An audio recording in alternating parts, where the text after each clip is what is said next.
Hi hello friends, welcome back to our channel. നമ്മൾ ഈ വീഡിയോയിലൂടെ നോക്കാനായിട്ട് പോകുന്നത് നിങ്ങളും നിങ്ങൾ സ്നേഹിക്കുന്ന വ്യക്തിയും തമ്മിൽ ഒരു സെപ്പറേഷനിലാണ് എങ്കിൽ ഈ ഒരു സെപ്പറേഷൻ ഒരു സ്ഥിരമായിട്ടുള്ള ഒരു സെപ്പറേഷൻ ആണോ അതോ ഇത് താൽക്കാലികമായിട്ട് നിൽക്കുന്നതാണോ എന്നുള്ളൊരു കാര്യമാണ്. അപ്പോൾ വീഡിയോയിലേക്ക് പോകുന്നതിന് മുമ്പായിട്ട് ആദ്യമായിട്ടാണ് ഈ ഒരു ചാനൽ കാണുന്നത്, ദയവായി സബ്സ്ക്രൈബ് ചെയ്തതിന് ശേഷം തുടർന്ന് വീഡിയോ കാണാനായിട്ട് ശ്രമിക്കാം. അതുപോലെ തന്നെ ഇതൊരു ജനറൽ റീഡിംഗ് ആണ്, ടൈംലെസ് ആണ്, ജെൻഡർലെസ് ആണ്. എപ്പോഴാണോ നിങ്ങൾ ഈ ഒരു വീഡിയോ കാണുന്നത് ആ ഒരു സമയം മുതൽ നിങ്ങൾക്ക് ഇത് റെസിനേറ്റ് ആയി തുടങ്ങുന്നതായിരിക്കും. ഇതിൽ വരുന്ന ക്ലൂസ്, സിറ്റുവേഷൻസ്, എനർജീസ് ഇതെല്ലാം നിങ്ങളുമായിട്ട് റെസിനേറ്റ് ചെയ്യുന്നുണ്ടെങ്കിൽ ഇതൊരു ഗൈഡൻസ് മെസ്സേജ് മാത്രമായിട്ട് എടുക്കാം.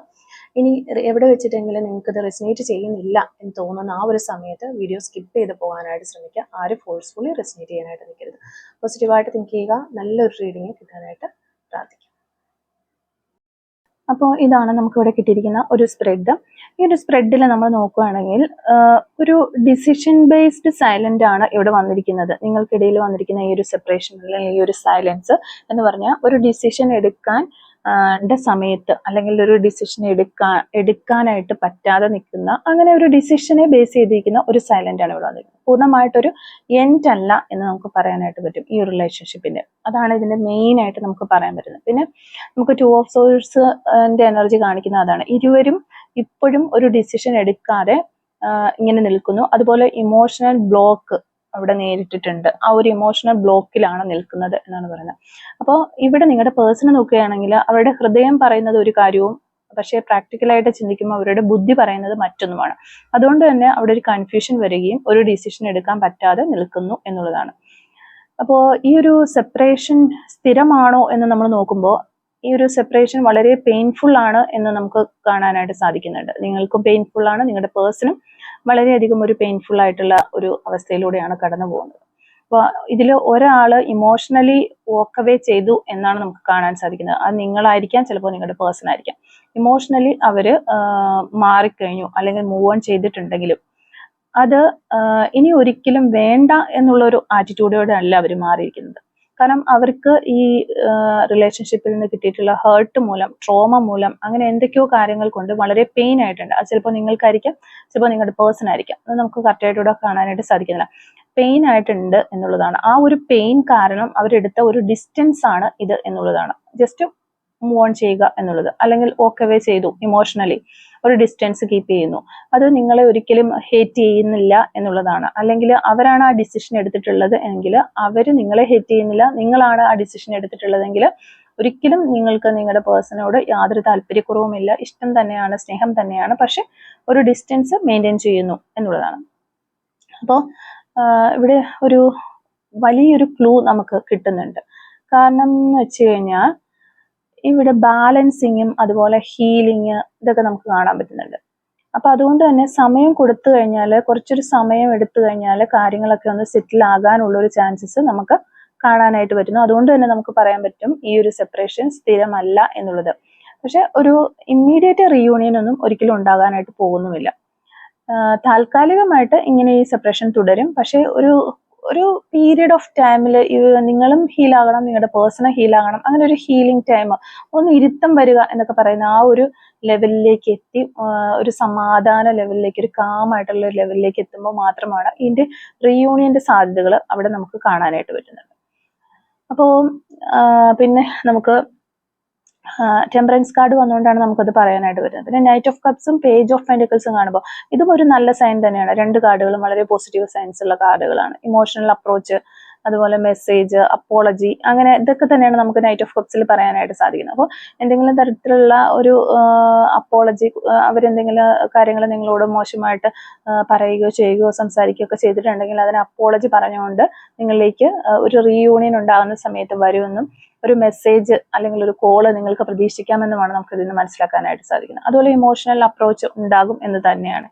അപ്പോൾ അതൊരു സ്ലോലി, പേജ് ഓഫ് പെന്റിക്കിൾസ് വരുമ്പോൾ നമുക്ക് പറഞ്ഞു തരുന്നത് അത് സ്ലോലി ആയിരിക്കും ആ ഒരു റീസ്റ്റാർട്ട് ഉണ്ടാവുക. അതുപോലെ തന്നെ പ്രാക്ടിക്കൽ ആയിട്ടുള്ള എഫേർട്ടുകളായിരിക്കും ഒരു വ്യക്തി എടുക്കുന്നത്. ഇപ്പോൾ അവർ ഇമോഷണലി ചിന്തിക്കുന്ന മാത്രമുള്ളെങ്കിൽ പിന്നീട് അത് പ്രാക്ടിക്കൽ എഫേർട്ടായിട്ട് എടുക്കുമെന്നുള്ളതാണ്. ഇമോഷണലായിട്ട് വീണ്ടും കണക്ട് ചെയ്യാനുള്ള ഒരു ഇന്റൻഷൻ ഉണ്ട് എന്നാണ് ഈ കാർഡുകളിൽ നിന്ന് നമുക്ക് മനസ്സിലാക്കാൻ പറ്റുന്നത്. അത് ഒരു സ്റ്റെപ്പ് ബൈ സ്റ്റെപ്പ് ആയിട്ട് മുന്നോട്ട് ആക്ഷനിലേക്ക് വരും എന്നുള്ളതാണ്. പിന്നെ നമ്മൾ നോക്കുമ്പോൾ ഈ ഒരു ചിലപ്പോൾ നിങ്ങൾക്ക് ചിന്തിക്കുന്നുണ്ട് ഈ ഒരു സെപ്പറേഷൻ ആയിട്ട് കുറച്ച് നാളുകളായിട്ടുള്ളവരുണ്ടാകാം. അതുപോലെ തന്നെ ലോങ് ഡിസ്റ്റൻസ് ആയിട്ടുള്ളവരുണ്ടാകാം. ഒരു 8 months 1 year 1.5 year ഒക്കെ ആയിട്ട് സെപ്പറേഷൻ ഉള്ളവരുണ്ടാകും. അപ്പൊ അവർ വിചാരിക്കുന്നതെന്ന് വെച്ച് കഴിഞ്ഞാൽ ഇത് ഓൾറെഡി റിലേഷൻഷിപ്പ് എൻഡായി പോയി, അല്ലെങ്കിൽ ഇവര് കാത്തിരുന്നിട്ടുണ്ടാകും ഇവരെന്തെങ്കിലും തിരിച്ചു വരും എന്നുള്ള രീതിയിൽ. ഇപ്പൊ ആ പ്രതീക്ഷയൊക്കെ അവർക്ക് നഷ്ടപ്പെട്ടു, അല്ലെങ്കിൽ അവർ തിരിച്ചു വരാത്തത് എന്തുകൊണ്ടാണ്, ഇത്രയും ഡിലേ വരുന്നത് എന്തുകൊണ്ടാണ് എന്ന് നമ്മൾ നോക്കിക്കഴിഞ്ഞു കഴിഞ്ഞാൽ വളരെ ഓവർ തിങ്കിങ് ആണ് നിങ്ങളുടെ പേഴ്സൺ എന്ന് മനസ്സിലാക്കാൻ പറ്റുന്നുണ്ട്. അതുപോലെ ഈ ഒരു വ്യക്തിക്ക് ഒത്തിരി റെസ്പോൺസിബിലിറ്റീസ് ഉള്ള ഒരു പേഴ്സൺ ആണ്. അതിൻ്റെതായിട്ടുള്ള സ്ട്രെസ്സും കാര്യങ്ങളും ഒക്കെ ഇവര് കൊണ്ട് നടക്കുന്നുണ്ട്. പിന്നെ പാസ്റ്റിൽ, അതായത് ഈ ഒരു റിലേഷൻഷിപ്പിലല്ല, അതിന് മുന്നേ അവിടെ ഒരു ചൈൽഡ്ഹുഡിൽ തന്നെ അവർക്ക് ഒത്തിരി പാസ്റ്റ് ട്രോമാസ് ഉണ്ടായിട്ടുണ്ട്. അതും ഇവരെ ഒരു പരിധി വരെ ഇങ്ങനെ സ്ട്രെസ്സും ടെൻഷനും ഒക്കെ കൊടുക്കുന്നു എന്നുള്ളതാണ്. ഇപ്പൊ എല്ലാ കാര്യങ്ങളും എനിക്ക് ചെയ്യാനായിട്ട് പറ്റുന്ന ഒരു സമയമല്ല, എനിക്ക് ആവില്ല, എല്ലാ കാര്യങ്ങളും കൈകാര്യം ചെയ്യാൻ എനിക്ക് ആവില്ല എന്നൊരു ഫീലിങ്സ് ആണ്. അതുകൊണ്ട് തന്നെ ഇവർക്ക് ഇവരുടേതായ കുറെ പ്രശ്നങ്ങളുണ്ട്. അതിൻ്റെ ഒപ്പം നിങ്ങളെയും കൂടെ നിങ്ങളുടേതായ ഈ റിലേഷൻഷിപ്പ് പ്രശ്നം കൂടെ എടുത്തു വെച്ച് കഴിഞ്ഞാൽ ശരിയാവില്ല എന്നൊരു ഫീലിങ്സ് ഈ ഒരു സെപ്പറേഷൻ നീളാൻ കാരണമാണ് എന്ന് നമുക്കിവിടെ 10 of Wands എനർജി നമുക്ക് കാണിച്ചു തരുന്നത് അതാണ്. അവർക്ക് അവരുടേതായ കുറേ പ്രശ്നങ്ങൾ ഉള്ളതായിട്ട് നമുക്ക് കാണാൻ പറ്റുന്നുണ്ട്. അതിപ്പോ നിങ്ങളുടെ പേഴ്സൺ, ഞാനിപ്പോ എടുത്തിവിടെ എന്താണ് എന്ന് പറയേണ്ട ആവശ്യമില്ല. നിങ്ങൾക്ക് ഓരോരുത്തർക്കും നിങ്ങളുടെ പേഴ്സന്റെ ഫാമിലിയെ കുറിച്ചും കാര്യങ്ങളൊക്കെ അറിയാവുന്നവരാണെങ്കിൽ നിങ്ങൾക്ക് ഓൾറെഡി മനസ്സിലാക്കാവുന്നേ ഉള്ളൂ അവരുടെ പ്രശ്നങ്ങൾ എന്താണ്. പലർക്കും പല രീതിയിലായിരിക്കാം, പക്ഷെ എന്തൊക്കെയോ റെസ്പോൺസിബിലിറ്റീസ് ഉണ്ട്, അവർക്ക് നല്ല രീതിയിൽ അതിൽ സ്ട്രെസ് ഉണ്ട്. പിന്നെ പാസ്റ്റിലെ കുറേ പ്രശ്നങ്ങൾ അവർ ഇനിയും സോൾവ് ചെയ്ത് തീർക്കാനുണ്ട്. ഇതിനെക്കുറിച്ചുള്ള ഉള്ള ഓവർ തിങ്കിങ് കാര്യങ്ങളൊക്കെ തന്നെ അവർക്ക് ഒത്തിരി ബർഡൻ കൊടുക്കുന്നുണ്ട്. അതിൻ്റെ ഒപ്പം തന്നെ ഈ റിലേഷൻഷിപ്പിന്റെ പ്രശ്നങ്ങളും കൂടെ വരുമ്പോൾ അത് രണ്ടും കൂടെ കൊണ്ടുപോകാനായിട്ട് എനിക്ക് ആവില്ല, ഞാൻ വളരെ ഫെഡപ്പ് ആകുന്നു എന്നുള്ളൊരു ചിന്തയാണ് ഈ ഒരു പേഴ്സൺ വരുന്നത്. അതാണ് ഇത് പിന്നെയും ഈ ഒരു സെപ്പറേഷൻ മാറി റിയൂണിയൻ ആകാനായിട്ട് ഒരു ഡിലേ വരുന്നത് എന്നാണ് കാണുന്നത്. അപ്പം ഇതാണ് ഇവിടുത്തെ ഒരു എനർജി നമുക്ക് കാണാനായിട്ട് പറ്റുന്നത്. അപ്പം ഇതിൽ നിങ്ങൾ എന്താണ് ചെയ്യേണ്ടത് എന്നത് ചോദിച്ചു കഴിഞ്ഞാൽ, നിങ്ങൾ ഈ ഒരു പേഴ്സണ് ഇപ്പൊ നിങ്ങൾക്ക് ചിലപ്പോൾ 1 വർഷമായി 1.5 വർഷമായി അല്ലെങ്കിൽ ഒരാഴ്ചയായിട്ട് സെപ്പറേഷനിലായിരിക്കാം, അല്ലെങ്കിൽ ലെസ് കോണ്ടാക്റ്റോ നല്ല രീതിയിലായിരിക്കത്തില്ല ഒരു റിലേഷൻ പോകുന്നത്. അപ്പൊ നിങ്ങൾ എന്ത് ചെയ്യണം എന്ന് വെച്ച് കഴിഞ്ഞാൽ, നിങ്ങൾ ഒരു പ്രഷർ ഇടരുത് എന്നാണ് യൂണിവേഴ്സ് നിങ്ങൾക്ക് തരുന്ന ഒരു ഗൈഡൻസ് മെസ്സേജ് ആയിട്ട് നമുക്ക് പറയാൻ പറ്റുന്നത്. യാതൊരു രീതിയിലുള്ള ഒരു പ്രഷർ കൊടുക്കരുത്, ഒരു ക്ലാരിറ്റി എനിക്കിപ്പൊ തന്നെ അതിന് മറുപടി അറിയണം, അല്ലെങ്കിൽ ഇത് എന്താണ്, യെസ് ഓർ നോ നിങ്ങൾ ഇപ്പൊ തന്നെ പറയണം, അല്ലെങ്കിൽ എന്നെ ഇട്ടിങ്ങനെ വട്ടം കറക്കാതെ കാര്യം എന്നാന്ന് വെച്ചാൽ പറഞ്ഞിട്ട് നിങ്ങൾ നിങ്ങളുടെ കാര്യം നോക്കുക. അങ്ങനെയുള്ള രീതിയിൽ നിങ്ങൾ പ്രഷർ കൊടുത്തു കഴിഞ്ഞിട്ടുണ്ടെങ്കിൽ ഈ ഒരു സെപ്പറേഷൻ വീണ്ടും കൂടുതൽ ഡിസ്റ്റൻസിലേക്ക് പോകും എന്നല്ലാതെ അതിന് യാതൊരുവിധ ഒരു പോസിറ്റീവ് സൈൻസും ഉണ്ടാവില്ല എന്നുള്ളതാണ്. പിന്നെ ഇമോഷണലി കുറച്ചും കൂടി ഒരു മച്യൂരിറ്റി കാണിക്കാനായിട്ട് ശ്രമിക്കുക എന്നാണ് യൂണിവേഴ്സിന്റെ ഭാഗത്തുനിന്ന് വരുന്നൊരു മെസ്സേജ് ആയിട്ട് നമുക്ക് ഇടുന്നത്. പിന്നെ നിങ്ങൾക്ക് ഇപ്പോൾ ഈ കിട്ടിയിരിക്കുന്ന ഒരു സെപ്പറേഷൻ, അല്ലെങ്കിൽ നിങ്ങളുടെ ഇടയിൽ വന്നിരിക്കുന്ന ഈ ഒരു സൈലൻസ് എന്ന് പറയുന്നത്, ഒരിക്കലും ചിലരുണ്ട് എൻ്റെ പ്രശ്നങ്ങൾ കൊണ്ടാണ് എന്ന് ചിന്തിക്കുന്നവരുണ്ട്. ചിലപ്പോൾ നിങ്ങളുടെ പേഴ്സൺ ചീറ്റ് ചെയ്ത് മാറിയതോ അങ്ങനെ എന്തെങ്കിലുമൊക്കെ കുറേ പ്രശ്നങ്ങൾ ഉണ്ടാകാം. അങ്ങനെ ചിന്തിക്കുന്നവരുണ്ടെങ്കിലും വളരെ കുറച്ച് ആളുകൾ ഇതെന്റെ പ്രശ്നം കൊണ്ടാണ്, ഞാൻ അന്ന് അങ്ങനെ പറഞ്ഞുകൊണ്ടാണ്, അല്ലെങ്കിൽ ഞാൻ ആ സമയത്ത് ഇങ്ങനെ ചെയ്യണമായിരുന്നു, അല്ലെങ്കിൽ ഞാൻ ഈ ഇങ്ങനത്തെ പ്രവൃത്തികളൊക്കെ ചെയ്തുകൊണ്ട് എൻ്റെ ഒരു പ്രശ്നം കൊണ്ടാണ്, ഞാൻ ഒരു മോശക്കാരനാണ്, മോശക്കാരിയാണ്, അല്ലെങ്കിൽ ഈ ഒരു പേഴ്സണെ ഞാൻ ഒട്ടും ഡിസർവ് അല്ല എന്ന രീതിയിൽ ചിന്തിക്കുന്ന വ്യക്തികളുണ്ട്. അപ്പൊ ഈ ഒരു സൈലൻസിനെ അവർ കാണുന്നത്, അല്ലെങ്കിൽ ഈ ഒരു സെപ്പറേഷനെ അവർ കാണുന്നത് അവർക്ക് കിട്ടിയിരിക്കുന്ന ഒരു പണിഷ്മെന്റ് ആയിട്ടാണ് കാണുന്നത്. അപ്പൊ അങ്ങനെ ഒരിക്കലും കാണരുത് എന്നാണ് യൂണിവേഴ്സ് പറയുന്നത്. അങ്ങനെ കണ്ടുകൊണ്ട് സ്വയം കുറ്റപ്പെടുത്തി ജീവിക്കുന്ന കുറച്ച് ആളുകളുടെ ഒരു എനർജി നമുക്കിവിടെ വരുന്നുണ്ട്. അപ്പോൾ അത് നിങ്ങളുടെ ഈ ഒരു സൈലൻസ് അല്ലെങ്കിൽ ഈ ഒരു സെപ്പറേഷൻ നൽകപ്പെട്ടിരിക്കുന്നത് യൂണിവേഴ്സും കൂടി ഇടപെട്ടിട്ടാണെന്ന് നിങ്ങൾ മനസ്സിലാക്കുക. അപ്പോൾ അത് നിങ്ങൾക്കുള്ള ഒരു പണിഷ്മെന്റ് ആയി നിങ്ങൾ ഒരിക്കലും കാണരുത് എന്ന് യൂണിവേഴ്സ് ഡയറക്റ്റ് ആയിട്ട് നമുക്കിവിടെ യൂണിവേഴ്സ് മെസ്സേജ് വഴി നമുക്ക് നൽകുന്നുണ്ട്. ഓക്കെ, പിന്നെ അതുകൊണ്ട് തന്നെ ഈ ഒരു സമയത്ത് നിങ്ങൾ ഒരു സെൽഫ് റെസ്പെക്റ്റ് കൊടുക്കാനായിട്ട് പരമാവധി ശ്രമിക്കുക. അതുപോലെ നിങ്ങൾക്കും നിങ്ങളുടെ പേഴ്സന്റെ ഭാഗത്തു നിന്നോ അല്ലെങ്കിൽ റിലേഷൻഷിപ്പിൽ നിന്നോ എങ്ങനെയാണെങ്കിലും കുറച്ച് വേദനകളും ഹേർട്ടും കാര്യങ്ങളും ഒക്കെ ഉണ്ടായിട്ടുണ്ടെന്നുണ്ടെങ്കിൽ അതൊക്കെ ഒന്ന് സെൽഫ് ഹീൽ എടുക്കാനായിട്ട് പരമാവധി അതിലൊക്കെ ഫോക്കസ് ചെയ്യുക, സെൽഫ് റെസ്പെക്റ്റിൽ ഫോക്കസ് ചെയ്യുക, സെൽഫ് കെയർ ചെയ്യുക. അതൊക്കെയാണ് നമുക്ക് യൂണിവേഴ്സിൽ നിന്ന് കിട്ടുന്ന ഒരു ഗൈഡൻസ് ആയിട്ട് പറയാനായിട്ട് വരുന്നത്. അപ്പം നിങ്ങൾ കാമായാൽ എനർജി ന്യൂട്രലി ഷിഫ്റ്റ് ചെയ്യും എന്നുള്ളതാണ് നമുക്ക് ഇതിൽ നിന്ന് മനസ്സിലാക്കാനായിട്ട് പറ്റുന്നത്. അപ്പോൾ ഈ ഒരു സെപ്പറേഷൻ ഒരിക്കലും സ്ഥിരമല്ല, അത് നമുക്ക് ഫൈനലായിട്ട് പറയാനായിട്ട് പറ്റും, താൽക്കാലികമാണ്. പക്ഷെ ഒരു പേഷ്യന്റ് ടെസ്റ്റ് എന്ന പോലെ ഒരു ക്ഷമ പരീക്ഷ എന്ന് പറയുന്ന പോലെ ഇത് നിങ്ങളുടെ ക്ഷമയെ പരീക്ഷിക്കുന്ന ഒരു ടെസ്റ്റ് ആണ് എന്നുള്ളൊരു കാര്യം മനസ്സിലാക്കുക. ആ ഒരു ഫേസിലൂടെയാണ് നിങ്ങൾ കടന്നു പോയിക്കൊണ്ടിരിക്കുന്നത് എന്നുള്ളതാണ്. അപ്പോൾ റീകൺസിലേഷന് എന്തായാലും അല്ലെങ്കിൽ ഒരു കോണ്ടാക്ട് നിങ്ങൾക്ക് കിട്ടാനുള്ള ചാൻസ് ഉണ്ട് ഇമോഷണൽ ക്ലാരിറ്റി വന്നതിന് ശേഷം മാത്രമായിരിക്കും. അപ്പൊ ഇതൊരു അവസാനമല്ല എന്നുള്ളൊരു കാര്യം മനസ്സിലാക്കുക. നിങ്ങളുടെ റിലേഷൻഷിപ്പിന്റെ ഒരു ഫേസ് മാത്രമാണ് എന്ന് നിങ്ങൾ മനസ്സിലാക്കുക. പിന്നെ ഇവരുടെ ഒരു ഫീലിങ്സ് നോക്കുകയാണെങ്കിൽ ഈ ഒരു സെപ്പറേഷൻ ടൈമിൽ ഇവരുടെ ഒരു ഫീലിങ്സ് ഒക്കെ നമ്മൾ നോക്കുകയാണെങ്കിൽ ഇവരുടെ ഫീലിങ്സ് വളരെ ഡീപ്പാണ്, പക്ഷെ കൺട്രോൾ ചെയ്യപ്പെട്ടതാണ് എന്നാണ് കാണുന്നത്. അതായത് നിങ്ങളോട് നല്ല രീതിയിലുള്ള സ്നേഹവും കാര്യങ്ങളൊക്കെ ഉണ്ട്, പക്ഷെ അത് അവർ കൺട്രോൾ ചെയ്ത് വെച്ചിരിക്കുകയാണ്. സ്നേഹമുണ്ടോ എന്ന് നമ്മൾ ഡയറക്റ്റ് ചോദിച്ചു കഴിഞ്ഞാൽ ഉണ്ട് എന്ന് തന്നെയാണ് ആൻസർ നമുക്ക് കിട്ടുന്നത്. പിന്നെ പക്ഷെ അത് പുറത്ത് കാണിക്കണമോ അല്ലെങ്കിൽ ഇപ്പോൾ ഇത് കാണിക്കേണ്ട ആവശ്യമില്ല എന്നുള്ള രീതിയിൽ ഇമോഷൻസ് ഉണ്ടെങ്കിലും അത് ഓപ്പൺലി എക്സ്പ്രസ് ചെയ്യാതെ ഹോൾഡ് ബാക്ക് ചെയ്ത് വെച്ചിരിക്കുന്നു എന്നുള്ളതാണ്. അതുപോലെ തന്നെ ഇപ്പോൾ ഈ ഒരു സെപ്പറേഷൻ ഉണ്ടാകാനുള്ള ഒരു, അതായത് നിങ്ങൾ തമ്മിൽ ഒത്തിരി പ്രശ്നങ്ങളൊക്കെ ഈ റിലേഷൻഷിപ്പിൽ ഉണ്ടായിരിക്കാം, പക്ഷെ ഈ സെപ്പറേഷനിലേക്ക് അല്ലെങ്കിൽ ഈ സൈലൻസിലേക്ക് പോകാനുള്ള മെയിൻ ആയിട്ടുള്ള ഒരു കാര്യം എന്ന് വെച്ചാൽ നിങ്ങളുടെ വ്യക്തി തന്നെയായിരിക്കാം.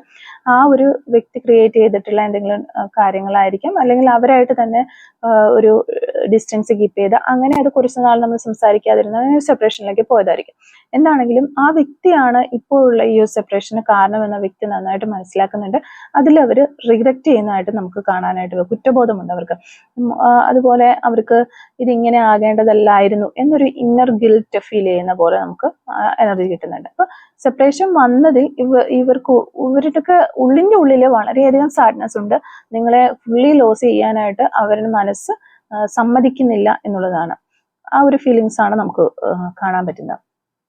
പിന്നെ അവര് നിങ്ങളിൽ നിന്ന് മറച്ചു പിടിക്കാനായിട്ട് ശ്രമിക്കുന്ന ഒരു കാര്യങ്ങളൊക്കെ എന്താന്ന് വെച്ച് കഴിഞ്ഞാൽ അവരുടെ ഫീലിങ്സുകൾ ഈ പറഞ്ഞു കഴിഞ്ഞിട്ടുണ്ടെങ്കിൽ, അല്ലെങ്കിൽ നമ്മളിപ്പോ ഒരാളോട് നമ്മളിപ്പോ രണ്ട് പേര് തമ്മിൽ ഒരു പ്രശ്നത്തിലേക്ക് പോയി, അല്ലെങ്കിൽ അവരായിട്ട് തന്നെ മുൻകൈ എടുത്തിട്ട് എനിക്ക് ഈ പ്രഷർ ഒന്നും താങ്ങാൻ പറ്റുന്നില്ല, ഞാൻ അതുകൊണ്ട് മൂവ് ഓൺ ചെയ്യുകയാണ്, അല്ലെങ്കിൽ സെപ്പറേഷനിലേക്ക് പോവുകയാണ് എന്ന് പറഞ്ഞ് അവരായിട്ട് പറഞ്ഞ് അവർ പോയിട്ടുണ്ടാകാം. പക്ഷെ അതിനുശേഷം അവർക്ക് ശരിക്കുമുള്ള സത്യസന്ധമായിട്ടുള്ള ഫീലിങ്സ് സ്നേഹമൊക്കെ നിങ്ങളോട് വരുന്ന സമയത്ത് അത് വീണ്ടും നിങ്ങളുടെ അടുത്ത് വന്ന് പറഞ്ഞു കഴിയുമ്പോൾ അവരൊരു വീക്കായിട്ടുള്ള ഒരു പേഴ്സൺ ആണോ, അല്ലെങ്കിൽ അവരൊന്ന് താന്നു പോയോ എന്നൊക്കെയുള്ള ഒരു പേടി, ആ ഒരു പേടി ഈ ഒരു പേഴ്സൺ ഉണ്ട്. അതാണ് അവർ മറച്ചു വെക്കുന്നത്. അപ്പൊ സിറ്റുവേഷൻസ് അവരുടെ കയ്യിൽ നിന്ന് കൺട്രോൾ വിട്ടു പോകുമോ എന്നുള്ള ഒരു ആൻസൈറ്റി, അതിനാൽ അവരിപ്പോ സൈലന്റ് ആയിട്ട് എല്ലാം സഫർ ചെയ്ത് ഇങ്ങനെ പോകുന്നു, അവരുടെ ഫീലിങ്സ് കൺട്രോൾ ചെയ്ത് പോകുന്നു എന്നുള്ളതാണ്. പിന്നെ നമുക്കിവിടെ ഡിസ്റ്റൻസ്, ഇപ്പോൾ ഈ ഒരു ഡിസ്റ്റൻസ് ഇങ്ങനെ ഒരു കൺഫ്യൂഷൻ ഉള്ളത് കൊണ്ടും ലൈഫിൽ ഒരു ഇംബാലൻസ് വരാത്തത് കൊണ്ടും അവർക്ക് കുറെ ഫീലിങ്സുകൾ ഉണ്ട്. അതിന്റെ ഒപ്പം തന്നെ ആ റെസ്പോൺസിബിലിറ്റീസ് കയറി വരുന്നത് കൊണ്ടുമാണ് ഈ ഒരു സെപ്പറേഷന് വീണ്ടും തുടർന്നുകൊണ്ടിരിക്കുന്നത്. അവരിപ്പോ ഒരു സെൽഫ് സെർച്ചിങ് മൂഡിലാണ് എന്ന് വേണമെങ്കിൽ നമുക്ക് പറയാം. നിങ്ങളെ കുറിച്ച് ചിന്തിക്കുമ്പോഴും ഇപ്പോൾ റിലേഷൻഷിപ്പ് മാനേജ് ചെയ്യാനായിട്ട് എനിക്കാകുമോ എന്നുള്ളൊരു ഡൗട്ട് വരെ ആ പേഴ്സൺ വരുന്നതായിട്ട് നമുക്ക് കാണാനായിട്ട് സാധിക്കുന്നത്. അപ്പോൾ നമുക്ക് പറയാൻ പറ്റുന്നത് അവരുടെ ഒരു ഫീലിങ്സ് എന്ന് പറഞ്ഞാൽ അവർ നിങ്ങളെ മറന്നിട്ടില്ല, ഫീലിങ്സ് സ്റ്റില് അവരിലുണ്ട്, നിങ്ങളുടെ ഫീലിങ്സ് ഉണ്ട്, പക്ഷെ ഇമോഷൻസ് അവർ തന്നെ ബ്ലോക്ക് ചെയ്ത് നിർത്തിയിരിക്കുകയാണ് എന്നുള്ളതാണ്. പിന്നെ അതോടൊപ്പം തന്നെ കുറച്ച് പേടികൾ, കുറെ കാര്യങ്ങളെ കുറിച്ചുള്ള ഫിയേഴ്സ് ഉണ്ട്, അതുപോലെ കൺഫ്യൂഷൻസ് ഉണ്ട്. ഇതൊക്കെയാണ് ഒരു മെയിൻ റീസൺ ആയിട്ട് നമുക്ക് പറയാനായിട്ട് പറ്റുന്നത്. ഒരിക്കലും ഈ ഒരു സൈലൻസ് എന്ന് പറയുന്നത് ലാക്ക് ഓഫ് ലവ് അല്ല എന്നുള്ള ഒരു കാര്യം മനസ്സിലാക്കുക. സ്നേഹമില്ലാത്തത് കൊണ്ടല്ല ഈ ഒരു സെപ്പറേഷൻ വന്നിരിക്കുന്നത്. അതുപോലെ തന്നെ ഈ സമയത്ത് ഇവർക്ക് കിട്ടുന്ന ഏറ്റവും വലിയ ഫീൽ എന്ന് പറഞ്ഞിട്ടുണ്ടെങ്കിൽ ഇമോഷൻസ് ഓവർലോഡഡ് ആണ്. ഇവർക്ക് ഒത്തിരി ഇമോഷൻസ് വരുന്നുണ്ട്, പക്ഷെ അത് പുറത്തേക്ക് കാണിക്കാനായിട്ട് പറ്റുന്നില്ല. അവർ കൺട്രോൾ ചെയ്ത് പിടിക്കുന്നു. നിങ്ങൾ കാം ആൻഡ് മച്യൂർ എനർജിയിൽ മെയിൻറ്റെയിൻ ചെയ്ത് കഴിഞ്ഞാൽ നിങ്ങൾക്ക് ഒരു കമ്മ്യൂണിക്കേഷൻ ഉറപ്പായിട്ടും കിട്ടും എന്നാണ് നമുക്കിവിടെ കാണുന്നത്. അവർ നിങ്ങളെ സ്നേഹിക്കുന്നുണ്ട്, പക്ഷെ ആ ഒരു സ്നേഹം അവരെ ഇമോഷൻസ് ബ്ലോക്ക് ചെയ്ത് പിടിച്ചിരിക്കുന്നതിനാൽ പുറത്തേക്ക് കാണാൻ നിങ്ങൾക്ക് സാധിക്കുന്നില്ല എന്നുള്ളതാണ്. അപ്പോൾ നമ്മൾ ഈ ഒരു കാർഡുകൾ തന്നെ വെച്ചിട്ട് നോക്കുകയാണെങ്കിൽ ഈ ഒരു റിലേഷൻഷിപ്പിന്റെ ഫ്യൂച്ചർ എന്താകുമെന്ന് നോക്കിക്കഴിഞ്ഞു കഴിഞ്ഞാൽ നമുക്കത് തന്നെയാണ് കാണാൻ പറ്റുന്നത്. റിലേഷൻഷിപ്പിന് ഫ്യൂച്ചറിനുള്ള ചാൻസ് ഉണ്ട്, പക്ഷെ ഓൾഡ് രീതിയിൽ, അതായത് പഴയ രീതി പാറ്റേണിൽ റിപ്പീറ്റ് ചെയ്ത് കഴിഞ്ഞാൽ വീണ്ടും നിങ്ങൾ ബ്രേക്കപ്പിലേക്ക് തന്നെ പോകും എന്നുള്ളതാണ്. അതുകൊണ്ട് തന്നെ കുറച്ച് സമയം എടുത്തിട്ട് ഒരു ഹീലിംഗ് ഒക്കെ കഴിഞ്ഞ് ഒരു പുതിയ രീതിയിൽ അപ്രോച്ച് ചെയ്യുകയും ഇമോഷണൽ മച്യൂരിറ്റിയും ഈ ഒരു റിലേഷൻഷിപ്പിന് അനിവാര്യമാണ് എന്നുള്ളതാണ്. അപ്പോൾ അതിനൊരു ടൈം എടുക്കും, കുറച്ച് സ്ലോ ആയിരിക്കും, ബട്ട് ഒരു എനർജി ഒരിക്കലും ബ്ലോക്ക് ആവില്ല എന്നാണ് കാണുന്നത്. അപ്പോൾ ഈ ഒരു റിലേഷൻഷിപ്പിൽ നിങ്ങൾ ശ്രദ്ധിക്കേണ്ട ഒരു കാര്യം എന്ന് വെച്ചാൽ ഓവർ ഇമോഷൻസ് അവോയ്ഡ് ചെയ്യുക എന്നുള്ളതാണ്.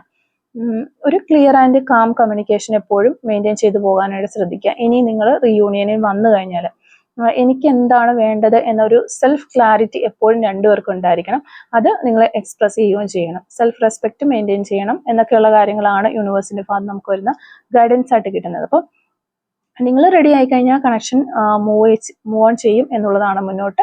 അപ്പോൾ ഫൈനലി നമ്മൾ ഇതിന്റെ ഒരു ഫ്യൂച്ചർ നോക്കുമ്പോൾ യെസ്, ഈ ഒരു റിലേഷൻഷിപ്പിന്, നിങ്ങൾ രണ്ടുപേരും തമ്മിലുള്ള റിലേഷൻഷിപ്പിന് ഫ്യൂച്ചറിൽ ഒരു ചാൻസ് ഉണ്ട് എന്ന് തന്നെയാണ് കാണുന്നത്. പക്ഷെ കുറച്ച് ഡിലേ ഉണ്ട്. അതിനു വേണ്ടിയിട്ട് കുറച്ച് എഫേർട്ട് ഇടാനുണ്ട് എന്നുള്ളതാണ്. കുറച്ച് പേഷ്യൻസ് വേണം നിങ്ങൾക്ക്.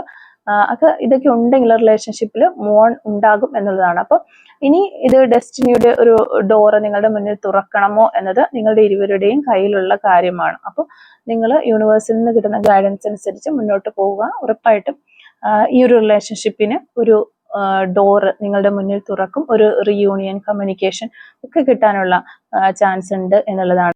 അതുപോലെ തന്നെ നമുക്കിവിടെ മനസ്സിലാക്കാനായിട്ട് സാധിക്കുന്ന ഒരു കാര്യം എന്ന് വെച്ചിട്ടുണ്ടെങ്കിൽ, ഒരു സഡൻ മൂവ്മെന്റ്സ് ഇതിനുണ്ടാകുമോ എന്ന് നമ്മുടെ മനസ്സിൽ പെട്ടെന്ന് തന്നെ എന്നിലേക്ക് വരുമോ, അങ്ങനെ ഒരു ചിന്ത ഉണ്ടെന്നുണ്ടെങ്കിൽ, അല്ലെങ്കിൽ സെപ്പറേഷൻ ഒന്ന് അവസാനിക്കുമോ എന്നുള്ളൊരു ചോദ്യം നിങ്ങൾക്ക് ഉണ്ടെങ്കിലും അതിനൊരു ആൻസർ ഇവിടെ വന്നിട്ടുണ്ട്.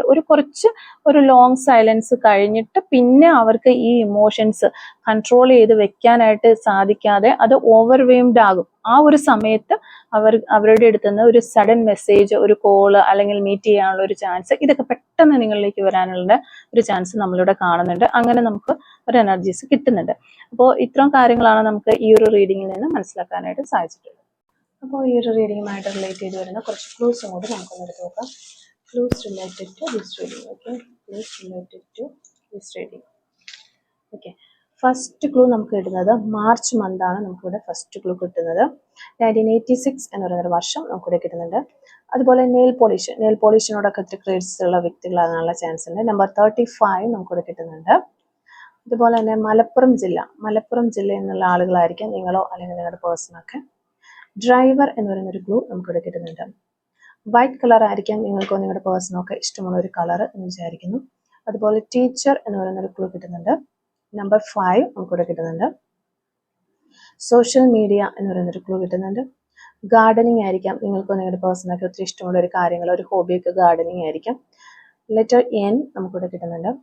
അതുപോലെ തന്നെ റോസ് കളർ ആയിരിക്കാം നിങ്ങൾക്ക് ഇഷ്ടമുള്ള ഒരു കളർ എന്ന് വിചാരിക്കുന്നു. 1980 എന്ന് പറയുന്നൊരു വർഷം നമുക്ക് കിട്ടുന്നുണ്ട്. പെയിന്റിങ് എന്ന് പറയുന്നൊരു ക്ലൂ കിട്ടുന്നുണ്ട്. 2 months ഒരു പോസിബിലിറ്റി ആണ്. അതുപോലെ തന്നെ 2 days ഇവിടെ കിട്ടുന്നുണ്ട്, അതും ഒരു പോസിബിലിറ്റി ആണ്. നമ്പർ 22 നമുക്ക് കിട്ടുന്നുണ്ട്. പേഷ്യൻസ് 1996. നമ്പർ 25 1975. ടുഡേ എന്ന് പറയുന്നൊരു പോസിബിലിറ്റി നമുക്കിവിടെ കിട്ടുന്നുണ്ട്. Number 38 letter M. Number 56. Number 23 health issues. ഈ ഒരു സമയത്ത് നിങ്ങൾക്കോ നിങ്ങളുടെ പേഴ്സണൊക്കെ എന്തെങ്കിലുമൊക്കെ ഹെൽത്ത് ഇഷ്യൂസ് ഫേസ് ചെയ്യുന്ന ഒരു സമയമായിരിക്കാം. സോഷ്യൽ മീഡിയ വഴിയൊക്കെ പരിചയപ്പെട്ട ആളുകളായിരിക്കാം നിങ്ങളോ നിങ്ങളുടെ പേഴ്സണൊക്കെ. എറണാകുളം ജില്ല എന്നുള്ള വ്യക്തികളായിരിക്കാം നിങ്ങൾ അല്ലെങ്കിൽ നിങ്ങളുടെ പേഴ്സൺ, അല്ലെങ്കിൽ ഈ ഒരു എറണാകുളം ജില്ലയ്ക്ക് നിങ്ങളുടെ റിലേഷൻഷിപ്പുമായിട്ട് എന്തെങ്കിലും ബന്ധമുണ്ടാകാം എന്ന് വിചാരിക്കുന്നു. അതുപോലെ number 1, number 2, number 23 mole on right സൈഡിലെ കവളിലും അറിവുകളുള്ള വ്യക്തികളാകാനുള്ള ചാൻസ് ഉണ്ട്. 1985 എന്ന് പറയുന്നൊരു വർഷം നമുക്ക് കിട്ടുന്നുണ്ട്. നമ്പർ 52 കിട്ടുന്നുണ്ട്. ലോങ് ഡിസ്റ്റൻസിലുള്ള ഒരു റിലേഷൻഷിപ്പ് ആയിരിക്കാം ഈ ഒരു റിലേഷൻഷിപ്പ്. ചോക്ലേറ്റ് ഒത്തിരി ഇഷ്ടപ്പെടുന്ന ഒരു വ്യക്തിയാകാനുള്ള ഒരു ചാൻസ് ഉണ്ട്. അപ്പോൾ ഇത്രയും ക്ലൂസ് ആണ് ഈ ഒരു റീഡിങ്ങുമായിട്ട് റിലേറ്റ് ചെയ്ത് നമുക്ക് കിട്ടിയിട്ടുള്ളത്. അപ്പോൾ ഈ ഒരു ക്ലൂസും അതുപോലെ തന്നെ റീഡിങ്ങും ഒക്കെ നിങ്ങളുമായിട്ട് റെസനേറ്റ് ചെയ്യുന്നുണ്ട് എന്ന് നിങ്ങൾക്ക് തോന്നുകയാണെങ്കിൽ ജസ്റ്റ് കമന്റ് വഴി ഒന്ന് അറിയിക്കാനായിട്ട് ശ്രമിക്കാം. അതുപോലെ തന്നെ റീഡിങ് ഇഷ്ടമാവുകയും തീർച്ചയായിട്ടും ലൈക്ക് ചെയ്യുക. Thank you for watching.